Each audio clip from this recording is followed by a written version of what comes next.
안녕하세요. 맨디쌤의 심리학 이야기의 맨디쌤입니다. 오늘은 자존감을 높이는데 꼭 필요한 활동인 질문에 대한 이야기를 해보고자 합니다. 여기서의 질문은 스스로에 대해서 질문하라 등의 방향은 아니고요. 그야말로 의문이 발생하면 질문을 하라는 것입니다. 자존감이 낮은 사람들은 특정한 상황에서 의문스러운 정보가 주어졌을 때 질문을 하지 않고 해석하고 결론을 내린 경우들이 있습니다. 예를 들어서 당신과 어떤 사람이 이야기를 하고 있다고 생각해 봅시다. 이때 대화를 하던 중에 상대방의 표정이 살짝 나빠졌다면 여러분은 어떤 행동을 취할 것인가요? 이 영상을 보고 계신 분들의 자존감이 낮다면 이런 상황에서 상대의 표정이 왜 나빠졌는지에 대해서 질문하지 않고 다음의 과정을 진행하는 경우들이 있었을 것입니다. 상대의 표정이 좋지 않아. 내가 뭔가를 잘못했나? 나는 대화할 때 늘 상대가 지루하거나 재미없어 했었지. 내가 그렇지 뭐. 이런 과정의 결과 대화가 어색해지고 상대의 눈치를 보고 하고 싶은 말을 하기보다는 상대가 좋아할 말을 생각하다가 머리가 하얘집니다. 이런 일들이 반복되면 대화에서 지나치게 긴장하거나 더 나아가서 대화 자체를 회피할 가능성도 생기곤 하죠. 단순히 대화뿐만 아니라 누군가의 행동이나 태도의 변화에도 그것이 자신으로 인한 것이 아닐 수 있음에도 자존감이 낮은 분들은 상대에게 쉽게 질문하지 않습니다. 이때에도 자신만의 프로세스를 돌리고 혼자 위축되고 자책할 뿐이죠. 상대에게 명확한 진실에 대해서 질문하지 않을 때 어떤 문제가 발생할까요? 우리는 의미 없이 엄청나게 많은 시간과 에너지를 낭비하게 됩니다. 사실은 상대방이 오늘 기분 나쁜 일이 있었는데 대화 중에 갑자기 그게 생각나서 표정이 나빠졌던 것이었다고 생각을 해봅시다. 당신은 그 사실을 모르기 때문에 상대 표정에 대해서 쓸데없는 해석을 하느라 에너지를 낭비하게 됩니다. 만약에 자책으로까지 이어졌다면 오랜 시간 이 부정적인 결과를 곱씹느라 괴로워했겠죠. 우리는 어떤 문제의 결과를 확인하고 이런 마음이 들 때가 있습니다. 아휴, 별거 아니었네.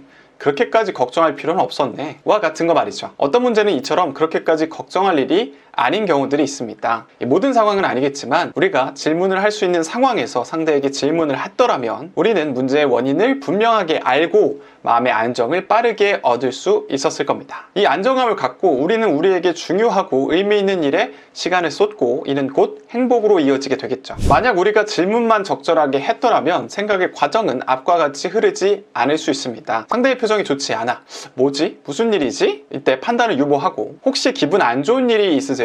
혹은 혹시 제가 한 말에 기분이 언짢으신 게 있을까요? 판단을 위해서 질문하고 판단에 따라서 1 혹은 2로 나아갈 수 있을 겁니다. 1. 나의 말에서 기분이 좋지 않았다 라고 만약에 한다면 그 표현에 대해서 사과를 하고 다음에 반복하지 않겠다고 하면서 다음 대화를 이어가면 됩니다. 이때 여러분들이 나의 말에 상대방이 불편했다고 하더라도 지나친 자책으로 이어질 필요는 없습니다. 우리는 실수할 수도 있고 조정해 나가면 되는 것 뿐이니까요. 2번으로 나의 말과 상관없이 기분 나쁜 일이 있었다거나 아무 문제 없다고 말한다고 해봅시다. 우리는 그것에 대해서 공감을 해주고 내 탓으로 이어지지 않고 대화를 이어가면 됩니다. 만약에 여러분들이 내 탓이 아니라고 상대방이 얘기를 했지만 제대로 진심을 안 이야기하는 경우를 생각해 봅시다. 여러분들은 이럴까봐 걱정하실 수 있는데 만약에 상대방에게 불편한 게 있는지 물었음에도 상대방이 진심으로 자신의 마음을 표현하지 않는다면 우리가 할 수 있는 일은 사실 없습니다. 책임도 질 필요가 없어요. 여러분들은 책임을 지려고 노력을 했지만 상대방에 기회를 주지 않는다면 상대는 당신과 이야기를 하면서 조율할 생각이 없기 때문에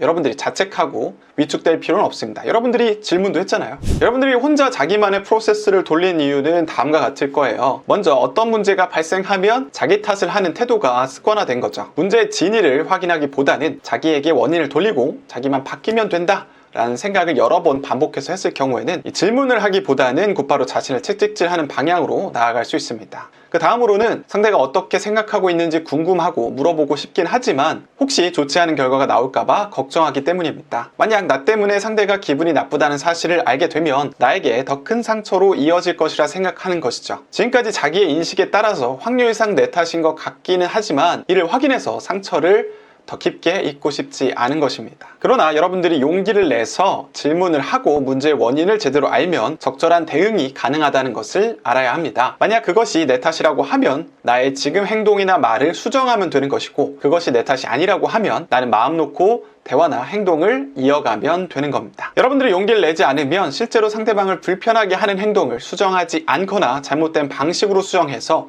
상대방의 기분을 더 나쁘게 할 수 있고 반대로 상대방은 전혀 불편하지 않아 했는데 내가 혼자 걱정하면서 굳어버리면 당신이 걱정하는 이 사람은 좀 이상해, 문제가 있어 라는 평가를 만들어낼 수 있습니다. 그러니 용기 내서 질문하고 편안함을 얻고 대응합시다. 네, 오늘의 영상은 여기까지입니다. 오늘의 영상이 마음에 드셨다면 좋아요, 구독, 그리고 알람 설정까지 해주세요. 여러분들은 의문스러운 상황이 이어졌을 때 질문을 하시는 편인가요? 여러분들의 경험을 댓글로 알려주세요. 제가 댓글 달아드리도록 하겠습니다. 그럼 안녕!